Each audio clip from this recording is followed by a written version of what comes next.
Unit 7 భారతదేశంలో స్వాతంత్రోద్యమం జాతీయవాదం ఆవిర్భావం. ఇంతకు ముందటి అధ్యాయాలలో బ్రిటిష్ పాలనకు భారతీయుల ప్రతిఘటన, 1857 తిరుగుబాటు, భారతీయ పునరుజ్జీవ వికాసం, భారతీయులలో జాతీయ చైతన్యం ఆవిర్భవించడం వంటి అంశాలను అధ్యయనం చేయడమైంది. బ్రిటిష్ పాలనలో ఆంగ్లేయులు అనుసరించిన దోపిడీ విధానాల వల్ల అన్ని వర్గాల భారతీయులు దెబ్బతిన్నారు.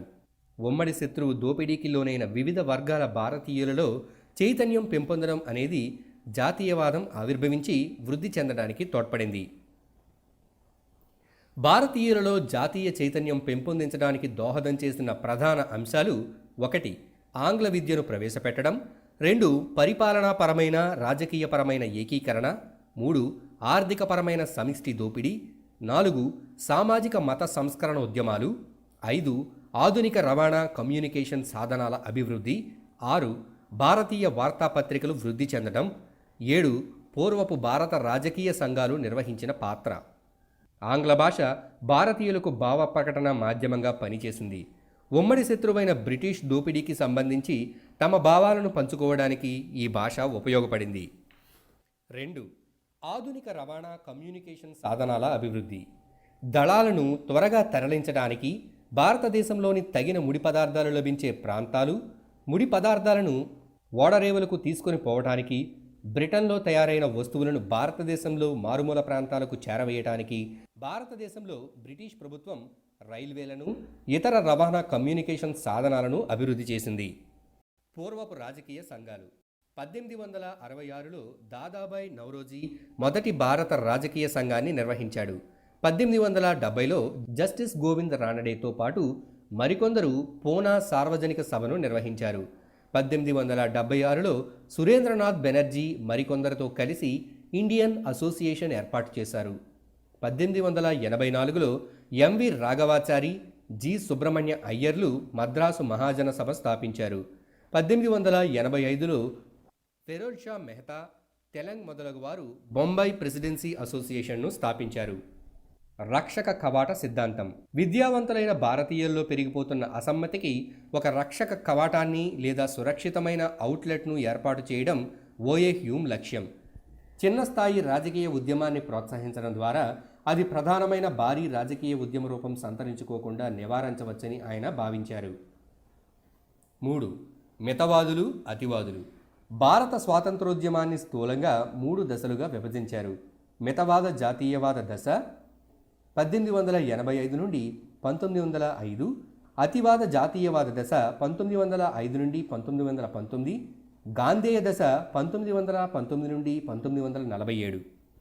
మితవాద జాతీయవాద దశ. మితవాద దశలో జాతీయ నాయకులు సమావేశాలు జరపడం, తీర్మానాలు చేయటం, ఫిర్యాదులు పంపడం, నిరసనలు తెలపడం వంటి పద్ధతులను అనుసరించారు. వీరు బ్రిటిష్ వారికి వ్యతిరేకంగా శాంతియుతమైన, అహింసాయుతమైన పోరాటం సాగించారు.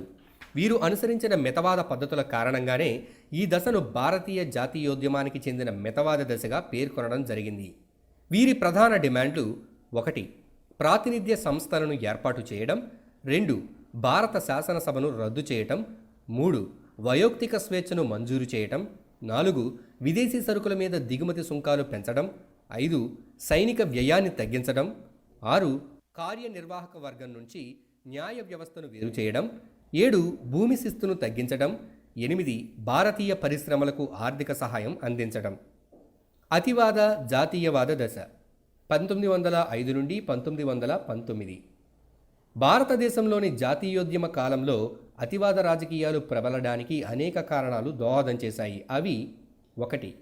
మితవాద ఆందోళన పద్ధతులు విఫలం కావటం, 2. బ్రిటిష్ వారి అణచివేత విధానాలు, 3.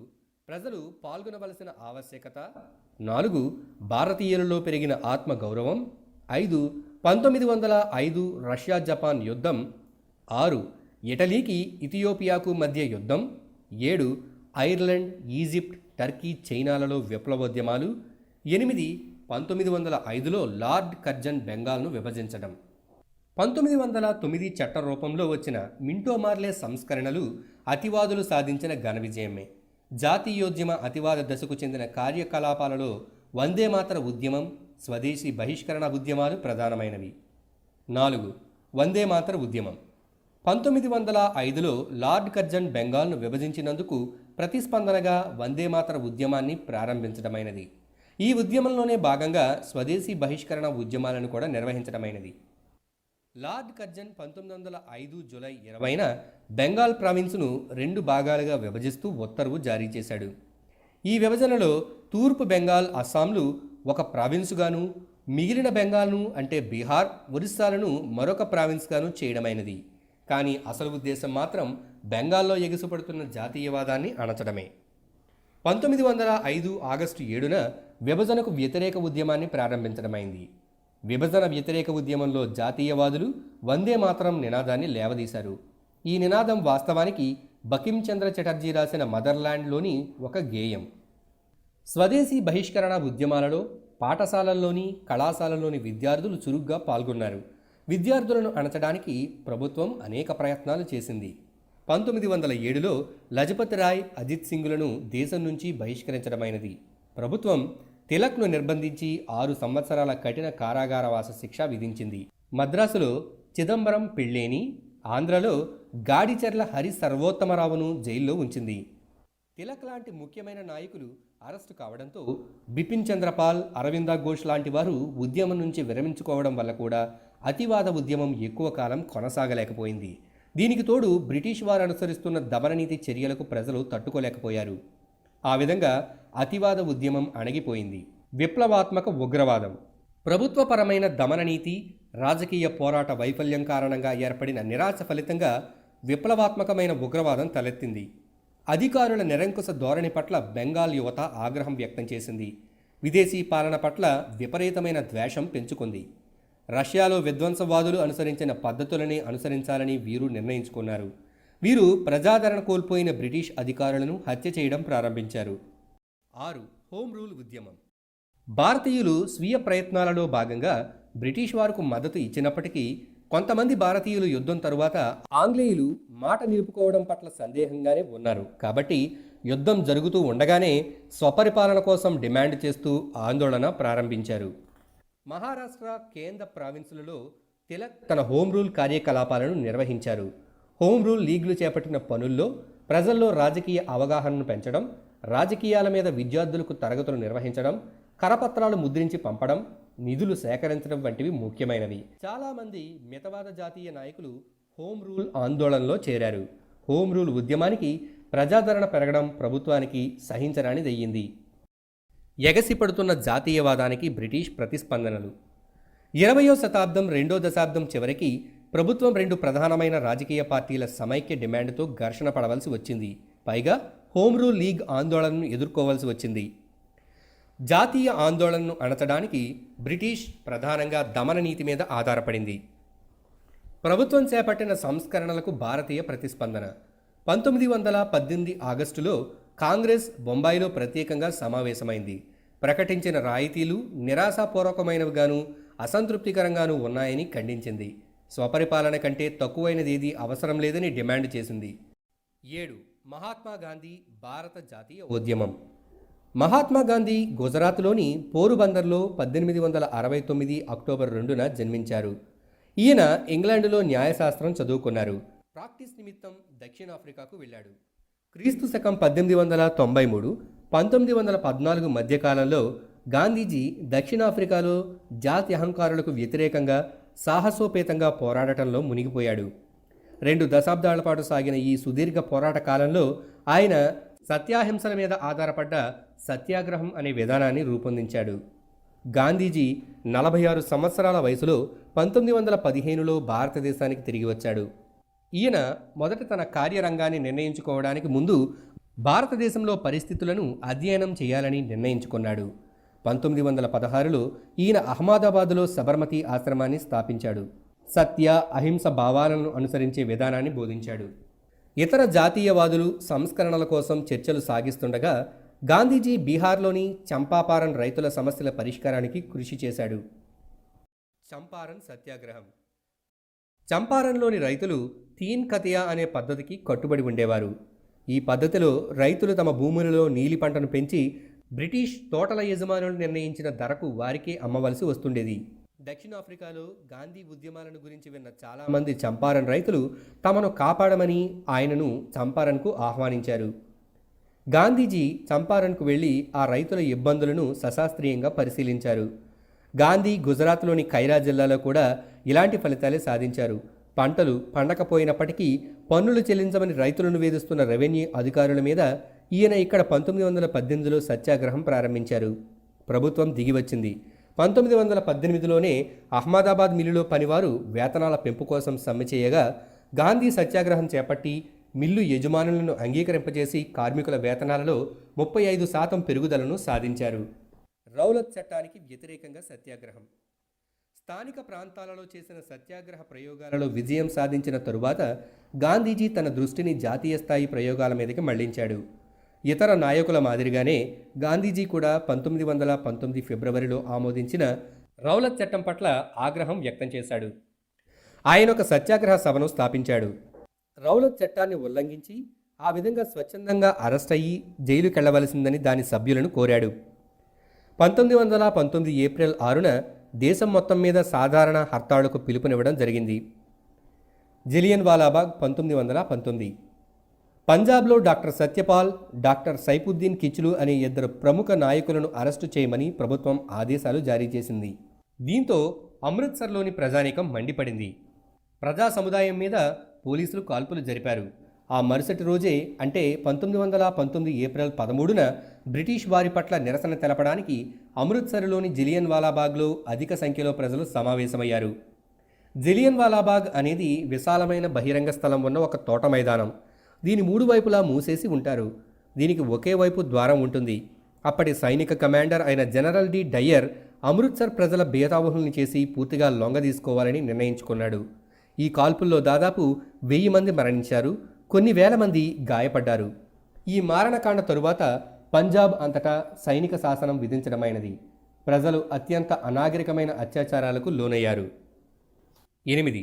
స్వాతంత్రోద్యమ దశలు. 1924, 1927 మధ్యకాలంలో జాతీయోద్యమానికి చిన్నపాటి అవరోధం ఏర్పడింది. స్వరాజ్ పార్టీ చీలిపోయింది. గాంధీజీ విరామ జీవితం గడుపుతున్నారు. విప్లవాత్మకమైన ఉగ్రవాదం. సహాయ నిరాకరణ ఉద్యమం విఫలం కావటం ఉగ్రవాద ఉద్యమాన్ని పునరుద్ధరించడానికి దారితీసింది. 1924 సంవత్సరంలో సాయుధ తిరుగుబాటును నిర్వహించడానికి హిందుస్థాన్ రిపబ్లికన్ అసోసియేషన్ అనేది ఒక అఖిల భారత సదస్సు ఏర్పాటైంది. ఈ కాలంలో వ్యక్తిగతంగా కూడా ఉగ్రవాద చర్యలకు పాల్పడడం జరిగింది. పోలీసులు జరిపిన ఒక లాఠీ చార్జ్లో లాలా లజపత్ రాయ్ తీవ్రంగా గాయపడి మరణించారు. ఈ మహానాయకుడి మరణానికి నిరసనగా భగత్ సింగ్, చంద్రశేఖర్ ఆజాద్, రాజ్గురు లాలా లజపత్ రాయ్ మీద లాఠీ చార్జికి ఆదేశించిన పోలీస్ అధికారిని హత్య చేశారు. 1929 ఏప్రిల్ 8న కేంద్ర శాసనసభలో బీకే దత్, భగత్ సింగ్లు బాంబు విసిరారు. వారు స్వచ్ఛందంగానే అరెస్ట్ అయ్యారు. 1931 మార్చి 23న భగత్ సింగ్, సుఖ్దేవ్, రాజ్గురులను ఉరితీయడం జరిగింది. ఈ విప్లవాత్మక ఉగ్రవాద కార్యకలాపాలు బాగా విజయవంతమైనప్పటికీ వీటిని బ్రిటిష్ ప్రభుత్వం అణచివేసింది. అయినప్పటికీ ఈ కార్యకలాపాలు భారతీయులలో దేశం కోసం ప్రాణత్యాగం చేసే స్ఫూర్తిని పెంపొందించాయి. సైమన్ కమిషన్ 1919 సంస్కరణల పనితీరును పరిశీలించడానికి, సరికొత్త సంస్కరణలను సూచించడానికి బ్రిటిష్ ప్రభుత్వం 1927లో సైమన్ కమిషన్ను నియమించింది. 9. రెండో ప్రపంచ యుద్ధం. 1939లో రెండో ప్రపంచ యుద్ధం ప్రారంభమైంది. ఈ యుద్ధంలో ఇంగ్లాండు, ఫ్రాన్స్, రష్యాలు ఒకవైపు, జర్మనీ, జపాన్, ఇటలీ మరొక వైపు నిలిచి పోరాడాయి. ప్రజలు ఎన్నుకున్న మంత్రివర్గాలను సంప్రదించకుండా బ్రిటిష్ ప్రభుత్వం భారతదేశాన్ని కూడా యుద్ధంలో భాగంగా చేసింది. బ్రిటిష్ చేస్తున్న యుద్ధ సన్నాహాలలో మద్దతు కూడగట్టుకునే ప్రయత్నంగా భారతీయులను శాంతిపరచడానికి 1940 ఆగస్టులో లార్డ్ లిన్ లిత్గో ఆగస్టు ప్రతిపాదనను ప్రకటించాడు. అయితే కాంగ్రెస్ ఈ ప్రతిపాదనను తిరస్కరించి వైయక్తిక సత్యాగ్రహాన్ని ప్రారంభించింది. 1942లో భారత నాయకులతో సమావేశం కావడానికి బ్రిటిష్ ప్రభుత్వం సర్ స్టాఫోర్డ్ క్రిప్స్ను పంపించింది. యుద్ధం తరువాత ఒక రాజ్యాంగ పరిషత్తును ఏర్పాటు చేయడం జరుగుతుందని ఈయన ప్రతిపాదించాడు. 10. క్విట్ ఇండియా ఉద్యమం 1942. భారత రాజకీయ పోరాటానికి సంబంధించినంత వరకు ప్రపంచంలోని పరిణామాలకు ఈ సమయంలో గొప్ప ప్రాముఖ్యత ఉంది. 1941లో జపాన్ రెండో ప్రపంచ యుద్ధంలో ప్రవేశించింది. ఇది ఆగ్నేయాసియాని జయించింది, బర్మాను ఆక్రమించుకుంది, భారతదేశ భద్రతకు ప్రమాదకరంగా పరిణమించింది. ఈ పరిణామాల మధ్యలో ప్రజా ఉద్యమం ప్రారంభించడానికి గాంధీజీ సమ్మతించారు. 1942 ఆగస్టులో కాంగ్రెస్ క్విట్ ఇండియా ఉద్యమాన్ని ప్రారంభించింది. గాంధీజీ చేయాలి లేదా మరణించాలి, డూ ఆర్ డై నినాదం ఇచ్చారు. భారతదేశానికి విముక్తి అయినా కల్పించాలి లేదా ఆ ప్రయత్నంలో చావైనా చావాలి అనేది ఈ నినాదం ఉద్దేశ్యం. భారతీయులు శాశ్వతంగా బానిసలు కావడం మనం చూడకూడదని ఈ నినాదం ద్వారా తెలియజేయడమైనది. క్విట్ ఇండియా ఉద్యమాన్ని అణచడానికి ప్రభుత్వం తీవ్రమైన దమన నీతి చర్యలకు పాల్పడింది. 1947 చివరికి 60,000 మంది ప్రజలు అరెస్ట్ అయ్యారు. 26,000 మంది మీద నేర విచారణ జరిగింది. 18,000 మందికి పైగా ప్రజలను భారత రక్షణ చట్టం కింద నిర్బంధంలోకి తీసుకోవటమైనది. భారత జాతీయ సైన్యం ఐఎన్ఏ 1942లో క్విట్ ఇండియా ఉద్యమం అణచివేత తరువాత 1945లో యుద్ధం ముగిసిపోయే వరకు దేశంలో చెప్పుకోదగ్గ రాజకీయ కార్యకలాపం అంటూ ఏమీ లేదు. ప్రముఖ నాయకులందరూ జైళ్లలో ఉన్నారు.